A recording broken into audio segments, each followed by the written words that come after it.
Ah, vous allez la connaître par cœur, cette petite musique. Et oui, nous sommes 8 fois en direct au cours de cette journée pour Format Sarthe, j'allais dire connecté, Format Sarthe en distanciel 2022. Il y a une demi-heure, c'était notre ami Aurélien. Aujourd'hui, enfin maintenant c'est moi, j'en suis absolument ravi. Alors pourquoi sommes-nous là? Pour répondre à vos questions. Vous avez des questions, évidemment. Les métiers de la solidarité, les métiers de la santé au Conseil départemental de la Sarthe, c'est quelque chose. C'est très important, vous allez pouvoir le constater. Vous avez certainement des questions à poser pour savoir comment on accède à ces métiers d'une manière un peu générale, qu'est-ce qu'on y fait, etc. etc. Et évidemment, comment on y accède d'une manière particulière, on va dire, au département de la Sarthe. Pour ce faire, nous aurons de très nombreux invités, Stéphanie Tedesco, Aurélie Kerville, Quentin Domas, ouais, c'est ça, Océane Domas, pardon, Agnès Maillard, Cyril Vossard et François Lepierre. Deux parties, en quelque sorte, dans cette demi-heure que nous allons passer ensemble. Des questions. Vous avez vu il y a un instant le petit panneau evals.fr. evals.fr, posez vos questions. Vous faites le code format 72. C'est hyper simple à utiliser, mais vraiment hyper simple. Vous posez votre question, il y a une faute d'orthographe, c'est pas grave, on y répondra quand même. Dans le premier quart d'heure, on parle des métiers de la solidarité, donc dépêchez-vous pour poser des questions sur les métiers de la solidarité. Pour ce qui est de la santé, l'installation des médecins, des kinés, etc., c'est la deuxième partie, donc dans un quart d'heure. Voilà, bon, je pense qu'en termes de présentation, on a été à peu près complet, n'est-ce pas Stéphanie Tedesco? Bonjour. Tout à fait, bonjour. Alors vous êtes l'adjointe au directeur des circonscriptions au département. La solidarité au département, bah, c'est pas rien. D'abord, c'est la plus importante partie du budget. On est d'accord. Tout à fait. Donc, sur le département, vous avez 2300 agents. Donc, 102 métiers sont représentés au sein du département, justement avec de nombreuses missions. Et au sein de la solidarité, on est vraiment très accroché à intervenir tout au long du parcours des personnes. Donc, on commence par la prévention, protection de l'enfance, bien entendu, au plus jeune âge. Et on poursuit sur l'insertion sociale, professionnelle, pour aller après dans tout l'accompagnement de la perte d'autonomie des personnes. Alors, on va découvrir avec vous ce que ça représente en termes de type de diplôme, de type d'emploi, et puis dans quelles conditions c'est fait d'une certaine manière. Alors, il y a 5 diplômes principaux qui sont exigés dans ce domaine? Tout à fait. Il y a le premier diplôme très important, c'est le diplôme d'assistant de service social. Mais les autres sont tout autant importants. Donc, éducateur de prévention par le biais du diplôme d'éducateur spécialisé, conseillère en économie sociale et familiale, technicienne d'intervention sociale et familiale, et plus récemment, éducateur de jeunes enfants. Alors bien évidemment, si vous souhaitez qu'on développe ces différents diplômes, on en parlera tout à l'heure avec nos intervenantes. Alors ces diplômes amènent à quel métier précisément ? Alors, en circonscription, on intervient sur l'ensemble du département. Ça représente effectivement des équipes essentiellement basées sur des métiers de travailleurs sociaux. Ça fait 220 agents, vraiment travailleurs sociaux sur notre direction. D'abord des assistantes sociales, ça c'est la majorité. Hein. Souvent. Tout à fait. 120, je crois. 121 postes actuellement, pour être précis. Donc, en polyvalence de secteur, pour répondre à tout type de besoins. Après, effectivement, on peut être un peu plus spécialisé, comme les assistantes sociales associées aux services de police et de gendarmerie. Là, il y a 4 postes sur le département. Et puis, on peut se spécialiser sur l'évaluation globale de la perte d'autonomie. Donc là, il y a 20 postes d'assistants sociaux sur ce volet. On peut également être référent éducatif au titre de l'aide sociale à l'enfance avec ce diplôme. D'accord. Et puis, éducateur de prévention. Alors, quand on est éducateur spécialisé, effectivement, on peut être éducateur de prévention ou référent éducatif également. Voilà, c'est des entrées assez larges. Bon, vous l'avez dit il y a un instant, puis il y a quelques postes administratifs, j'imagine aussi. Bien entendu, en soutien, oui. Bon, vous l'avez dit, c'est sur l'ensemble du territoire. C'est-à-dire que tout le monde n'est pas au Mans, quoi. C'est ça, tout est réparti sur l'ensemble du territoire pour être au plus près de la population et des besoins de la population à proximité. Et donc, on a effectivement un grand nombre d'antennes réparties sur l'ensemble du département. Bon, juste 2 mots pour terminer cette présentation un peu rapide. On peut faire, il y a des stagiaires, il y a des apprentis. Bien sûr, et le département valorise énormément l'apprentissage. C'est quelque chose qui est en train de prendre une place importante. On était déjà sur l'accompagnement des stagiaires de façon assez conséquente également. Donc c'est vrai que je vais laisser justement la parole bientôt à 2 professionnels, et notamment une apprentie qui pourra vous décrire un petit peu plus ce qui est fait. Oui, c'est celle que j'appelais Quentin il y a un instant, donc effectivement, c'est la raison. Bon, pour terminer, puisqu'on est là pour parler de choses concrètes, vous recrutez régulièrement? Alors, il y a du débouché sur ces métiers. En tout cas, je pense que quelqu'un qui est diplômé derrière va trouver du travail très très rapidement. En tout cas, nous, on est en recherche active. Et donc, n'hésitez pas effectivement à vous renseigner sur le site sarte.fr. Eh ben, c'est une bonne idée. D'ailleurs, on a le petit logo qui est là. Vous l'avez vu? Bon, bref. Merci Stéphanie. Je vais aller voir nos 2 autres invités. Je vais passer devant la caméra peut-être, je ne sais pas. Et que je voudrais vous présenter. Aurélie Carville, bonjour. Bonjour. Aurélie Carville, vous êtes assistante sociale en polyvalence. Vous allez nous expliquer ce que ça veut dire. Et puis Océane Domas, bonjour. Bonjour. Bon, vous êtes bien Océane, on est d'accord. C'est ça. Et alors vous êtes apprentie? C'est ça. Incroyable. Vous allez nous raconter tout à l'heure. Oui. Parce que je vois que vous avez démarré au quart de tour. Attention, il y a beaucoup de dynamisme dans le service. Hein. Aurélie, assistante sociale en polyvalence d'abord. Qu'est-ce que ça veut dire? Alors la polyvalence, ça veut dire que c'est très général. On a les missions les plus larges possibles dans ce métier-là. On peut être sur des missions, par exemple, autour du logement, de la prévention de la protection de l'enfance, le suivi de personnes bénéficiaires du RSA, l'accès aux droits. C'est un peu le généraliste du social. Voilà. Oh bah c'est sympa ça, Ouais, beaucoup de très- diversité. Exactement. Enfin, Ça, quand je dis c'est sympa, c'est pas obligatoirement des cas faciles que vous avez à Ah suivre. non, ça c'est certain. Mais bon, hein, Mais en tout cas, c'est varié. d'accord. Et alors vous, Océane, vous êtes apprentie. C'est ça. Je savais pas que ça existait, moi, l'apprentissage Eh dans le domaine. ça commence à se développer. D'accord. Voilà, ça vient pallier à tout ce qui est stage pendant la formation. Et donc, au lieu d'être stagiaire, on est apprenti. Donc, on est salarié du conseil départemental, moi en l'occurrence. Et du coup, je fais partie de l'équipe je développe toute mon autonomie durant ma formation. Alors comment vous en êtes arrivé là? Votre cursus, c'est quoi? Alors, donc moi, j'ai 24 ans. Donc, j'ai fait des études avant de rentrer en formation. Quel type d'études? Donc, j'ai fait de la psychologie. J'ai fait 3 ans de psychologie. Puis vous vous êtes dit non. Je me suis dit non, je veux du finalement. concret, Voilà, je voulais m'orienter vers autre chose, quelque chose qui me D'accord. parlait plus. D'accord. Et donc, je suis rentrée dans la formation donc, via Parcoursup en 2020, donc D'accord. pendant le confinement. Voilà, j'ai fait mes petites démarches et je me suis inscrite sur Parcoursup. Et j'ai été sélectionnée. Donc après, j'ai eu un entretien. Donc, un entretien une fois qu'on est sélectionné sur Parcoursup, pardon. Et j'ai été admise. Donc voilà, j'ai fait ma première année de formation classique avec un stage. Et pour la deuxième année, j'ai entendu parler de l'apprentissage, des possibilités de rentrer en apprentissage. Et j'ai fait ma demande au conseil départemental. Très bien. Et j'ai été acceptée. Parfait. Et elle est formidable. Parce que c'est votre apprenti. Ah oui, c'est mon vous la apprenti, tutrice, hein, quoi, en je la quelque partage, sorte. Bon, je la partage un peu avec l'équipe quand même, D'accord. parce que je ne suis pas toute seule. Mais c'est vrai que c'est moi qui suis sa référente pendant les 2 années là, qui lui reste de formation jusqu'à l'obtention du diplôme. Mhm. Donc voilà, mais c'est une richesse pour moi aussi, hein, attention. Hein. C'est vraiment aussi l'occasion de se remettre en question, de se dynamiser. Voilà. Vous avez fait un parcours plus classique? Alors, j'ai aussi obtenu un baccalauréat. Après, peut-être 2 années un peu d'errance universitaire à la recherche vraiment aussi. de ma vocation. Ça a été l'occasion de réfléchir, de se documenter. Et puis, quand même, très vite, les métiers du social étaient ce qui m'attirait le plus. Et vous vous y épanouissez aujourd'hui? Ah oui, complètement. Ouais. Bon, c'est clair, ça a l'air d'être net. Bon, je sais qu'il y a des questions. On va d'abord démarrer par les questions, parce que sinon on n'aura pas le temps de les faire. Et puis après, on complétera éventuellement par des tas d'informations. Quelles qualités sont requises pour ce métier? Oh là là là là.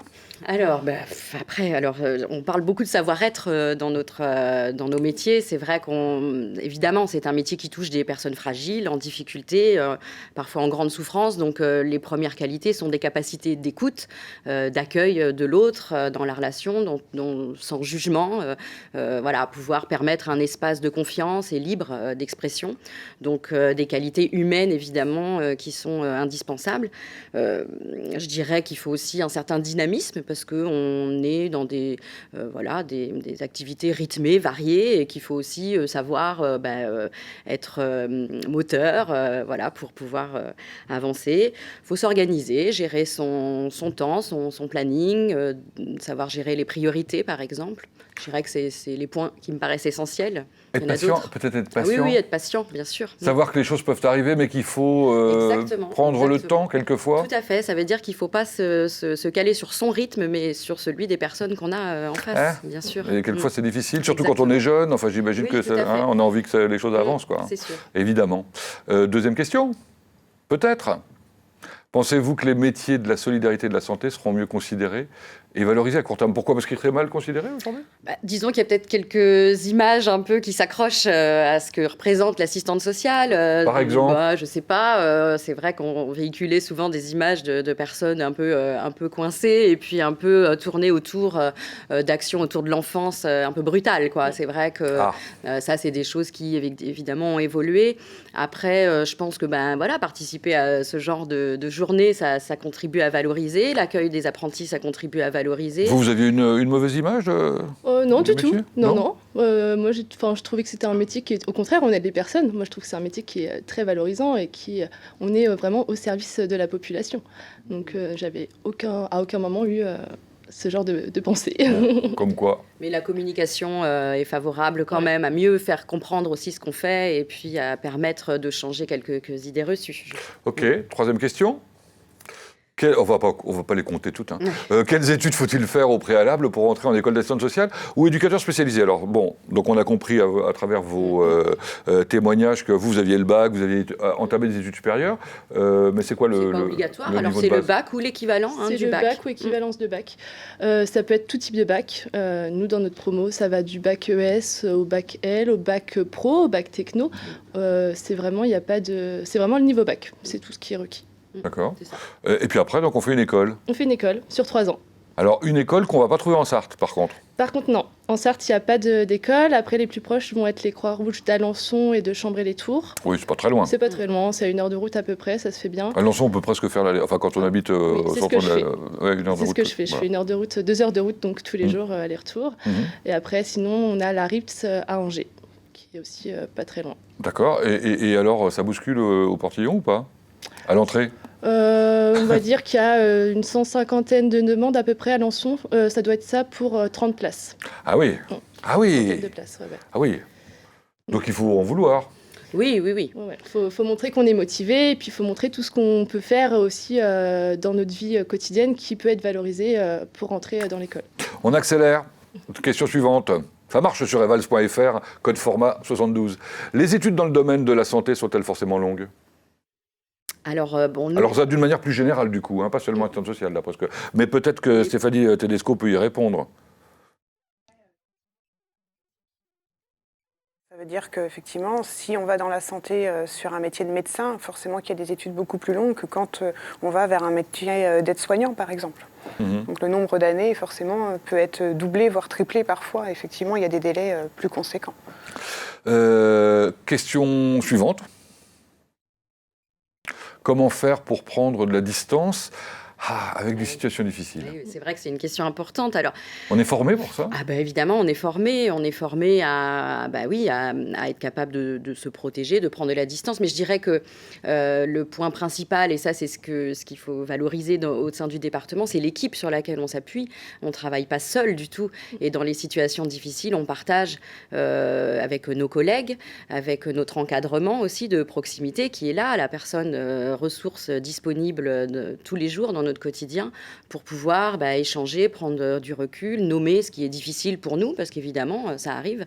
Donc c'est vraiment pour moi le point essentiel. Puis c'est les formations aussi qu'on peut faire tout au long de notre carrière. Oui, parce que régulièrement, vous êtes remis à jour en quelque sorte. Tout à fait. On choisit en fait un des domaines qui nous intéressent ou sur lesquels on estime que ça pourrait être bien de se perfectionner un petit peu.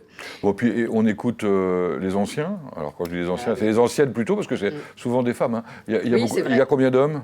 Alors, assistante service social, sur le département, ça se compte vraiment sur les doigts de la main. Ah oui? Oui, c'est un métier très, très féminin quand même, mais très ouvert aussi. Et alors, je disais, donc on écoute les anciens, quoi. Oui, tout à fait, on écoute les anciens. Eux ont des tuyaux, on est... C'est ça. Bien que je crois que je commence à en faire partie, mais bon... Oh, ça se voit pas. Ça ne se voit pas. Est-ce qu'il reste des questions? Oui, je crois. Quel diplôme faut-il pour espérer dans sa carrière diriger, c'est précis, une crèche pour enfants? Alors moi je dirais que ça va plutôt être des diplômes éducateurs de jeunes enfants ou infirmière puéricultrice, il me semble, si je ne dis pas de bêtises, ça va plutôt être des diplômes de ce type-là. D'accord, mais donc c'est pas du tout évidemment le même type d'établissement. On peut travailler en commun avec ces professionnels quand même. Oui. Ok, on continue? Travailler dans les ONG, cela fait-il partie des métiers de la solidarité? Pour les ONG, faut-il obligatoirement partir à l'étranger? Bon, ce sont des bonnes questions. Est-ce que vous avez des réponses à cette question? Alors, on rappelle que nous parlons du département de la Sarthe, et notamment de ce qu'on peut y trouver en termes de métiers, sur les métiers de la solidarité. Oui, c'est certain que c'est pas nous. Nous, on fait partie du département. On est effectivement dans un contexte de fonction publique. ONG, on est sur autre chose. Maintenant, dans les ONG, j'imagine qu'il y a également des professions de la solidarité. Quant à l'étranger, je ne sais pas si c'est obligatoire pour travailler en ONG, mais ça me permet de dire qu'il y a des possibilités. Enfin, je ne sais pas, Océane, tu peux peut-être en parler durant la formation. Oui, en tout pour cas. les ONG, je ne sais pas du tout. Après, nous, notre diplôme, maintenant, il est reconnu au grade de licence, et donc ça nous permet de travailler à l'étranger en tant qu'assistante sociale, par exemple, au Canada. Et d'ailleurs, pendant la formation, on a aussi les possibilités d'aller faire des stages à l'étranger. On peut être accompagné par l'école pour ça. D'accord. Alors, deux mots, puisque est-ce qu'il y a encore une question?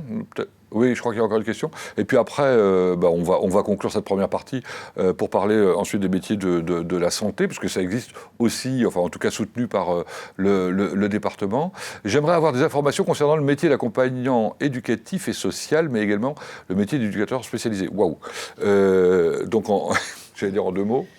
Alors, accompagnant éducatif et social, je ne vois pas à quoi ça correspond précisément. Il y a différents métiers avec des diplômes précis. On parlait d'intervenant chargé de l'intervention sociale et familiale, qui va être effectivement un métier tourné plus vers de l'accompagnement du quotidien auprès de familles avec des enfants. Quant au métier d'éducateur spécialisé, c'est vrai que la formation est assez... Enfin, le profil est assez similaire. C'est-à-dire c'est 3 ans d'études après le bac avec la même façon d'entrer en école, un diplôme d'État également, qui a aussi une valeur licence, et puis là, qui va bien sûr être tourné plutôt vers l'éducatif, donc là encore, les familles avec enfants qui rencontrent des difficultés éducatives. Bon, en fait, il y a une question encore, mais avant, je voudrais vous dire que vous pouvez aussi avoir toutes les informations en passant par sarthe.fr, et vous posez vos questions sans problème. Vous aurez des réponses de la part de Stéphanie Tedesco, par exemple, ou d'autres. Allez, dernière question cette fois-ci. Enfin, pour cette première partie. Je vous rappelle qu'on parle des métiers de la santé après. Où se trouvent les écoles pour assistance sociale? On l'a dit, et les éduques proches de la Sarthe. Oui, donc comme on le disait tout à l'heure, ça va être la Croix-Rouge d'Alençon et de Chambray-les-Tours. Il y a l'ARIPT à Caen, l'ARIPT à Angers, l'IRTS de Caen. Et après, faut aller beaucoup plus loin. C'est Nantes, la Bretagne, Paris aussi, qui a beaucoup d'écoles. Merci mesdames, pause d'1 minute. On retrouve maintenant dans un instant Agnès Maillard, Cyril Vossard et François Lemaire.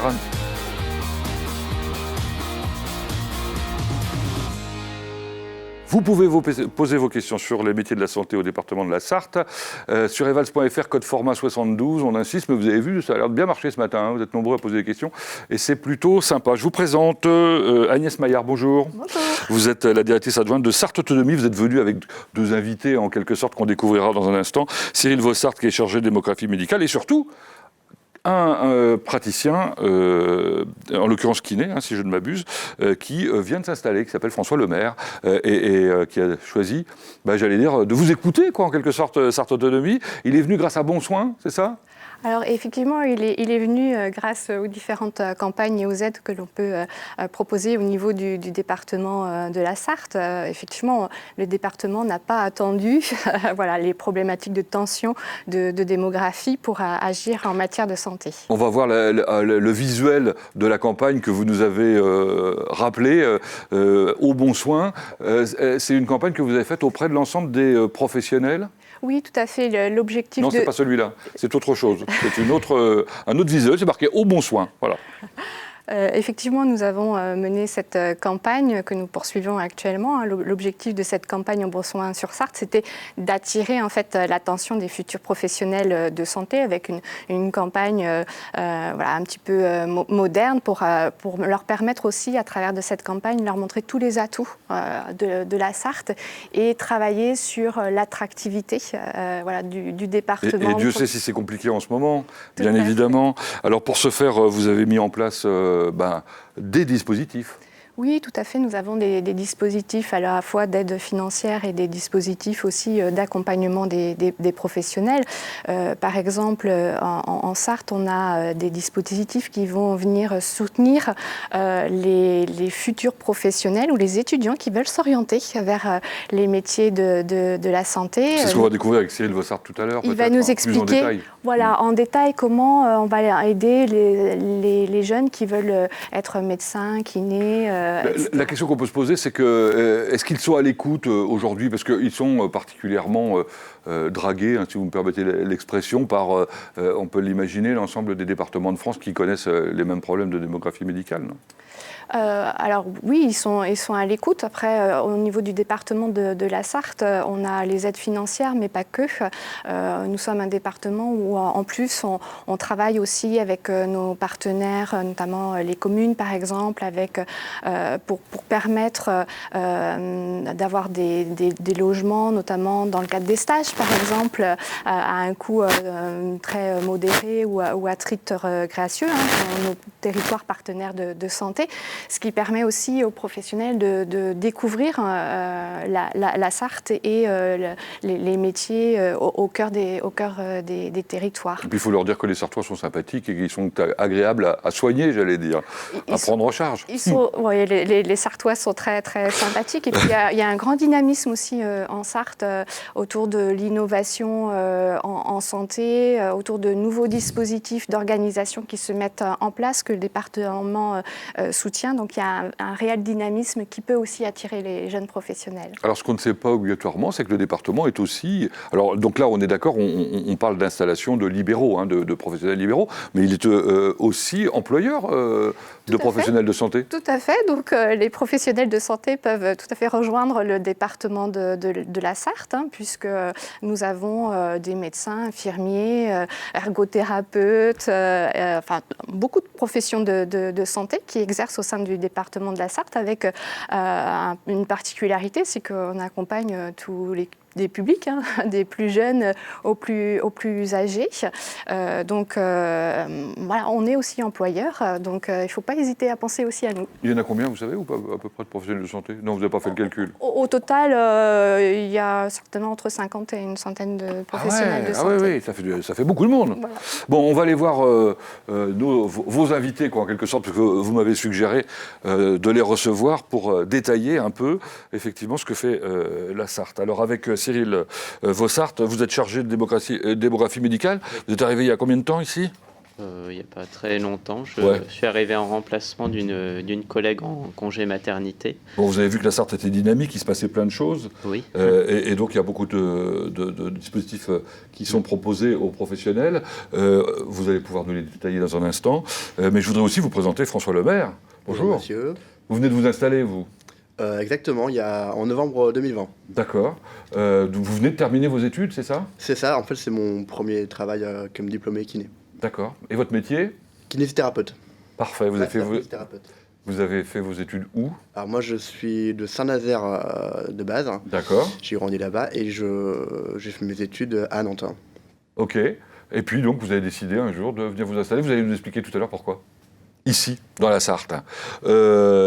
Probablement grâce aux politiques menées par le département. Alors, allons-y. Il y en a trois, hein, différentes manières, en quelque sorte, d'attirer et d'installer les professionnels de santé. Donc, la première, c'est l'aide à la première installation, c'est ça ? Oui, tout à fait. Donc, c'est une aide pour Donc, ça se destine à 3 spécialités, notamment les praticiens en médecine générale, en kinésithérapie ou bien en odontologie. Et donc c'est une aide qui est octroyée pour une primo-installation dans un bassin de vie fragile sous statut libéral, et donc sur la cartographie de l'ARS. Il y a également donc une autre aide possible, donc la bourse d'engagement. Oui. On va accélérer parce qu'il y a des questions visiblement. Donc, pour soutenir les étudiants en santé dans leur cursus et en vue d'un exercice sur les départements une fois leur diplôme obtenu. D'accord. Et l'aide incitative au stage pour les étudiants internes ou externes en médecine générale. Donc, de la même manière, pour leur apporter notre soutien. Et puis, comme son nom l'indique, inciter les étudiants À venir faire des stages chez nous, oui, à venir faire leur stage chez nous et puis par la suite s'y installer, Bah oui. exercer. parce qu'ils découvrent que c'est le plus beau département Tout de à fait. France. Vous me confirmez On y est très bien. Bon. C'est un privilège. Bon, bah ça c'est génial. On va prendre les questions d'abord, hein, et puis on va faire une petite conclusion. Comment attirer des jeunes en ce moment vers ces métiers alors que les soignants jettent l'éponge en raison des conditions de travail et de la faible reconnaissance de leur engagement? Bon, alors c'est vers les métiers d'une manière générale, comment on les attire? Il n'y a pas ce problème en kinésithérapie, si? Le métier, à ma connaissance, attire, mais je pense que tous les métiers de la santé, en tout cas c'est ma vision personnelle, présentent des difficultés pour plein de raisons. Je pense pas qu'il y ait tant de personnes qui jettent l'éponge, c'est sûr que ça doit exister. Il y a aussi beaucoup de personnes, il faut le savoir, partent en retraite. Oui, par exemple. Ouais. Puis c'est un métier qui est difficile. Mais il y a aussi beaucoup de personnes qui sont très engagées. Oui. Moi, j'étais très bien accueilli par les professionnels de santé là où j'exerce. Ouais. Deuxième question. Non, c'est la même. Donc on va prendre la suivante, si c'est possible. Pensez-vous que les métiers de la solidarité et de la santé seront mieux considérés et valorisés à court terme? Ben voilà, on en est toujours même. Moi, j'ai l'impression quand même que vous êtes plus que utile et que, donc, dans ce sens, le regard des autres sur vous est plutôt positif, non? En tout cas, on fait le maximum pour nos patients, ça je peux vous le garantir. Et les rapports que vous avez avec eux vous le prouvent? À ma connaissance, je pense que les patients apprécient le kiné parce que c'est vrai qu'on n'est pas la blouse blanche, on ne fait pas de piqûres, quelque part on n'est pas forcément une thérapie complémentaire, c'est de la science, mais c'est une place particulière, pour moi c'est une place privilégiée, oui. Troisième question. Je vois le temps qui passe en fait. Quelles qualités sont requises? Alors voilà, pour ce métier, alors là en l'occurrence on va prendre le vôtre, celui de kiné. Bah, pour moi, ça dépend un peu du kiné, mais beaucoup d'empathie, beaucoup d'écoute, faut être très positif aussi. Ah oui. Faut y croire oui. beaucoup. Ouais. Il faut rassurer en fait le patient. Quand c'est nécessaire, puis voilà, faut lui donner de l'espoir aussi. Justement, c'est ce qu'on reproche quelquefois aux professionnels de santé, la psychologie. C'est un métier. Non, parce que souvent, ce sont des techniciens, ce sont des scientifiques, des gens qui connaissent bien leur domaine. Et puis C'est un métier, c'est du temps, et puis on est des humains aussi. Ah, c'est vrai, on avait oublié. Question suivante. Les études dans le domaine de la santé sont-elles forcément longues? Alors en France, c'est 5 ans pour être kiné actuellement. D'accord. 4 ans d'école, et puis le temps avant pour être sélectionné, donc au moins 1 an. Ok, bon, on va dépasser. Hein. Allez hop, question suivante. Incroyable, c'est venu tout à coup là. Par rapport à d'autres départements, le rural sartois attire-t-il les jeunes médecins spécialistes, infirmières libérales? Alors, on va plutôt vous poser la question à vous.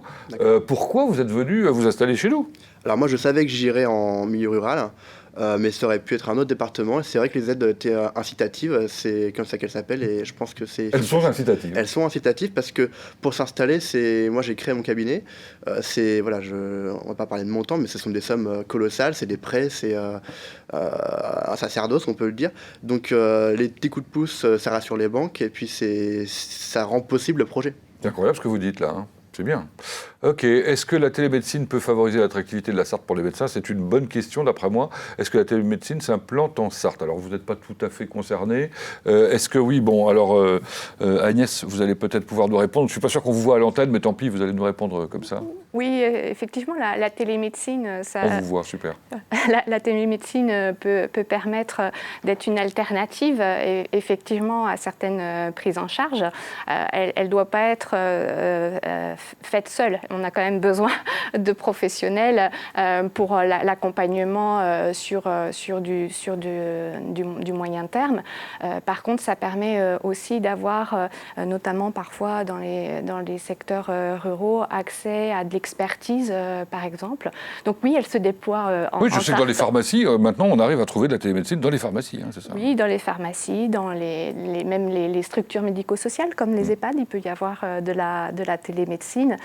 C'est soit de la télémédecine par rapport aux médecins généralistes, mais il y a aussi tout ce qui est de l'expertise pour avoir accès plus rapidement à un avis spécialisé. Je suis très surpris parce qu'on a énormément de questions qui arrivent tout d'un coup. Donc on fait vite, on va déborder, tant pis. Il n'y a pas de souci, on est en direct. Hein. C'est ça un petit peu l'avantage. Allez, question suivante. Concrètement, quelles aides pour les internes en médecine générale? Concrètement, ça veut dire quoi? Qu'est-ce qu'on leur apporte concrètement? Est-ce que vous pouvez y répondre ou pas? En termes financiers? Oui, toutes les formes d'aide que vous leur apportez. Pour les internes en médecine générale, on propose l'aide au stage, donc, que je vous ai expliqué, donc, quand ils font un stage en Sarthe.